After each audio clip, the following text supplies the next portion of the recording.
নৌকা ভ্রমণের মাঝে গং তার মেয়ের সাথে বসে আছে। আজ তার জন্মদিন এবং সে তাকে একটি ওয়াকি টকি উপহার দেয়। তাদের কথোপকথনের সময় তারা সাগরে ডলফিন দেখতে পায়। তারা এই দৃশ্য দেখে স্তম্ভিত এবং আনন্দিত। তবে তারা জানত না যে ডলফিনগুলো কেবল খেলছে না, বরং একটি বিশাল দানবের হাত থেকে পালাচ্ছে। বিশাল দানবটি দ্রুত তাদের নৌকায় আক্রমণ করে। যদিও তারা দানবটিকে দেখতে পায় না, তারা অনুভব করে নৌকাটি একপাশে হেলে যাচ্ছে। তারা পানিতে পড়ে যায় এবং গং সবার শেষে ভেসে ওঠে। সে জ্ঞান ফিরে পায় এবং তার চারপাশে সবাইকে বিপদে দেখতে পায়। গং তার মেয়েকে খুঁজে না পেয়ে চিন্তিত হয়ে পড়ে। সে পাগলের মতো তাকে খুঁজতে শুরু করে। তারপর সে ওয়াকি টকি থেকে তার মেয়ের কণ্ঠ শুনতে পায়। তারা আবিষ্কার করে যে তারা একমাত্র বেঁচে থাকা মানুষ নয়, অন্য পাশে আরও অনেকে আছে। তারা অন্য বেঁচে থাকা মানুষদের দিকে এগিয়ে যায় এবং তাদের কাছে আসার জন্য সংকেত দেয়। গং অন্য ভিড়ের মধ্যে তার মেয়েকে দেখতে পায়। সে তার দিকে দৌড়াতে চায়, কিন্তু একজন লোক তাকে থামিয়ে দেয়, কারণ সেই লোকটি তাদের পিছনে ভয়ঙ্কর কিছু দেখতে পায়। তাদের পিছনে একটি বিশাল আকৃতি নড়ছে। এটি একটি বিশাল সাপ। দানবটিকে দেখে তারা অন্য বেঁচে থাকাদের দিকে দৌড়ানোর চেষ্টা করে, কিন্তু দানবটি অত্যন্ত দ্রুত এক কামড়েই সবাইকে গিলে ফেলে। লেজের আঘাতে এটি মানুষকে বাতাসে উড়িয়ে দেয়। গং তার মেয়েকে দানবের হাত থেকে বাঁচাতে মরিয়া সে পশুর ভয় না করে সামনের দিকে এগিয়ে যায়। একজন লোক তাকে টেনে ধরে গঙের জীবন বাঁচানোর চেষ্টা করে। গঙের মেয়ে তাকে দেখে ঠিক তখনই যখন দানবটি তাকে আস্ত গিলে ফেলে। সাপটি তার ভোজ শেষ করে জঙ্গলে অদৃশ্য হয়ে যায়। বেঁচে থাকা মানুষগুলো তাদের প্রিয়জনদের হারিয়ে আতঙ্কিত। গং পাথর হয়ে দাঁড়িয়ে থাকে, অন্যদের ছেড়ে চলে যায়। অন্য বেঁচে থাকা মানুষগুলো আপাতত নিরাপদ। দৃশ্যটি জঙ্গলের দলের দিকে ঘোরে, যারা বেঁচে থাকাদের বাঁচাতে দৌড়াচ্ছে। তারা সাপের পায়ের ছাপ অনুসরণ করছে, তবে ঘন্টার পর ঘন্টা খোঁজাখুঁজি করেও তারা সাপ বা তার বাসা খুঁজে পায় না। তারা কিছুক্ষণ বিশ্রাম নেওয়ার সিদ্ধান্ত নেয়। গঙের বন্ধুমাও একটি গাছ কাটে। গাছটি কাটলে কালো তরল বের হতে থাকে। পরে একজন বৃদ্ধ লোককে সিগারেট জ্বালাতে দেখা যায়, কিন্তু সে ভুলবশত তরলের মধ্যে দিয়াশলাইয়ের কাঠি ফেলে দেয়। গাছের সেই তরল সাথে সাথে জ্বলে ওঠে। তারা বুঝতে পারে তরলটি দাহ্য। গং অদ্ভুত অনুভব করতে শুরু করে এবং তার প্রচণ্ড মাথা ব্যথা হয়। সে মাথা ঝিমঝিম অনুভব করে এবং কল্পনা করে তার সাথীরা তাকে দেখে হাসছে। সে তার পিছনে একটি সাপ অনুভব করে এবং তার মেয়ের কণ্ঠ শুনতে পায়। সে বলছে, বাবা, তুমি আমাকে বাঁচাতে পারলে না। তারপর বিশাল সাপটি তাকে আটকে ফেলে। গং পালানোর চেষ্টা করে, কিন্তু কেউ তার মুখে জল ছিটিয়ে দেয়। প্রকাশ পায় যে বাস্তবে এটি ঘটছে না। এটি ছিল সেই কালো তরলের ধোঁয়া নিঃশ্বাসের সাথে নেওয়ার প্রভাব। গং জেগে উঠে দেখে গাছের সুরগুলো মানুষকে নিজেদের দিকে টেনে নিচ্ছে, তাদের মেরে ফেলার চেষ্টা করছে। এটি সাধারণ কোনো গাছ ছিল না, এটি ছিল একটি বিপজ্জনক মাংসাশী উদ্ভিদ। তারা একজনকে বাদে সবাইকে বাঁচাতে সক্ষম হয়, যাকে গাছটি বিধিয়ে ফেলে। সে সাথে সাথে মারা যায়। তারা স্তম্ভিত হয়ে দেখে গাছের সুরগুলো আবার তাদের দিকে এগিয়ে আসছে, তাদের শেষ করার জন্য।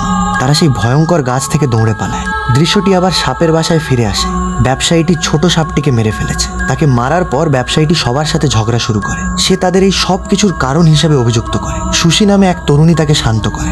সে বলে, আমরা বিপদে আছি এবং এখান থেকে বের হওয়ার জন্য আমাদের একটি দল হয়ে কাজ করতে হবে। ঝগড়া করে কোনো সমাধান হবে না। এদিকে গং এবং তার সঙ্গীরা এখনও তাদের খুঁজছে এবং মাও গঙের জন্য বেশ কিছু অস্ত্র তৈরি করেছে। এগুলো তাদের দানব সে আবিষ্কার করে। সেখানে শুধু একটি উড়ন্ত মাছ নেই, শব্দ শুনে মনে হচ্ছে সেখানে হাজার হাজার মাছ আছে। ছেলেটি তার সঙ্গীদের মাছ সম্পর্কে সতর্ক করতে জঙ্গলে দৌড়ে যায়। মাছগুলো তাদের আক্রমণ করে এবং দলটিকে পালানোর জন্য দৌড়াতে হয়। তারা দ্রুত দৌড়ায়, কিন্তু মাছগুলো আরও দ্রুত। তাই তারা লড়াই করার সিদ্ধান্ত নেয়। তারা তাদের অস্ত্র দিয়ে মাছগুলোকে মেরে ফেলে, কিন্তু তারা সব মাছ মারতে পারে না, কারণ সংখ্যায় তারা অনেক বেশি। তাই তারা গাছের পিছনে লুকিয়ে থাকে। মাও মাছগুলোর সাথে লড়াই করে যাতে তার সঙ্গীরা পালাতে পারে, কিন্তু এর জন্য তাকে মূল্য দিতে হয়। একটি উড়ন্ত মাছ তার হাতে কামড়ে দেয়। গং লক্ষ্য করে যে মাছগুলো কুয়াশার সাথে ভ্রমণ করছে। তারা জঙ্গলের আরও গভীরে চলে যায়, যেখানে কোনো কুয়াশা নেই।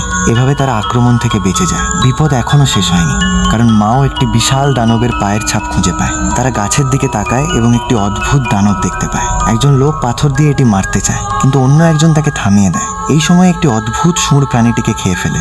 আমরা এই মুভিতে আগে এই লাল শুঁড়টি দেখেছি। তারপর আকাশ থেকে একটি বিশাল প্রাণী তাদের কাছে পড়ে। প্রকাশ পায় যে এটি একটি দানব ব্যাঙ এবং এটি তার জিভ দিয়ে মানুষকে খাচ্ছে। আতঙ্কিত হয়ে তারা প্রাণীটির কাছ থেকে দৌড়ায়। দানবটি ঠিক তাদের পিছনে এবং তার লম্বা জিভ দিয়ে একজন বৃদ্ধকে ধরে ফেলে। বৃদ্ধ লোকটি হাল ছাড়ে না। সে নিজেকে বাঁচাতে একটি গাছ ধরে থাকে। অন্যরা সাহায্যের জন্য আসে, তাকে নিজেদের দিকে টানে, কিন্তু এটি যথেষ্ট নয়। দানবটি অনেক শক্তিশালী। সেখানে একজন লোক দানবের জিভ কাটার কথা ভাবে, কিন্তু সে যখন তার ছুরি জিভের ওপর রাখে, কোনো কাজ হয় না এবং লোকটির মুখ অ্যাসিড তরলে পুড়ে যায়।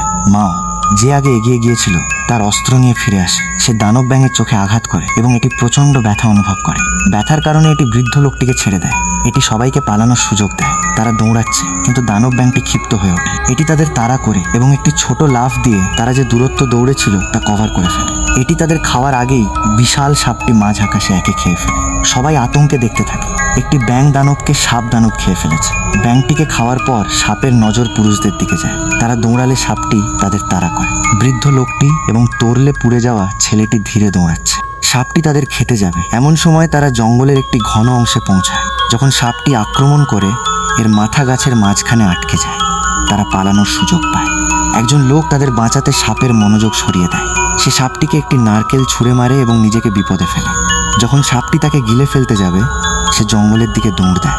সে ঘন ঝোপঝাড়ের মধ্যে লুকিয়ে থাকে। সাপটি তাকে দেখতে পায় না এবং সে বেঁচে যায়। পরে দানবটি ঘোরে এবং বৃদ্ধ লোকটি ও ছেলেটি সেখানে আছে। বৃদ্ধ লোকটি দৌড়ায়, কিন্তু অন্য লোকটি বুঝতে পারে না যে সাপটি তাকে তাড়া করছে। সে যখন ঘোরে, সাপটিকে দেখে সে আতঙ্কিত হয় এবং তার কাছে ক্ষমা চায়। সে তার জীবনের ভিক্ষা চায়, কিন্তু দুর্ভাগ্যবশত সাপটি বুঝতে পারে না এবং এটি তাকে খেয়ে ফেলে।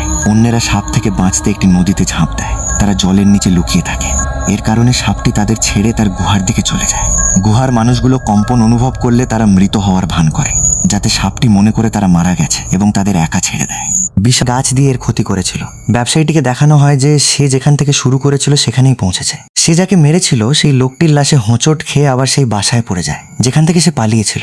বাচ্চা সাপগুলো তাকে খেয়ে ফেলে এবং অন্যদের এখানে দেখানো হয় তারা সাপ থেকে পালাচ্ছে। মাও বলে, আমরা ওই সাপের থেকে বেশিক্ষণ দৌড়ে বাঁচতে পারবো না, আমাদের ওই সাপটিকে মারতে হবে। সে এটি বলার সাথে সাথে সাপটি চলে আসে। সে তাদের চলে যেতে বলে এবং সাপের সাথে লড়াই শুরু করে। সাপটি ঘোরার সাথে সাথে সে তার লাঠি দিয়ে এর পুরো শরীর কেটে ফেলে। এর নিচ দিয়ে পার হয়ে এই আক্রমণ সাপটির কোনো ক্ষতি করে না এবং এটি মাওকে মেরে ফেলতে যাচ্ছে। মাওয়ের সঙ্গী তাকে বাঁচাতে আসে। তারা ইচ্ছা করে জঙ্গলের আরো গভীরে যায় যাতে বাকিরা পালাতে পারে। এভাবে তারা সাপের মনোযোগ সরিয়ে দেয়। তারা সাপটিকে সেই দাহ্য তরলযুক্ত গাছের কাছে নিয়ে যায়। সাপটি ও মাওয়ের সঙ্গীকে দেখেছে এবং তাদের পরিকল্পনা বুঝতে পেরেছে। গংকে দেখানো হয় যে সে তার মেয়েকে পালাতে বলছে। তারপর সে তাদের সাহায্য করতে যায়। মাও তার লাঠি দাহ্য তরলে ডুবিয়ে নিয়েছে। মাওয়ের সঙ্গী জঙ্গল থেকে দৌড়ে ফিরে আসে। গং জঙ্গলে যেতে যাচ্ছে এবং সবাইকে পালাতে বলছে। গং বুঝতে পারে তারা ভুল করেছে এবং তারা ঘোরার সাথে সাথে কিছু একটা সমস্যা হয়ে যায়। সাপটি আবার গংয়ের মেয়েকে খেয়ে ফেলেছে। গং ক্রুদ্ধ হয় এবং সাপের সাথে লড়াই করার সিদ্ধান্ত নেয়। সে যখন সাপের সামনে লড়াই করতে দাঁড়ায়, এটি তাকে খাওয়ার প্রস্তুতি নেয়।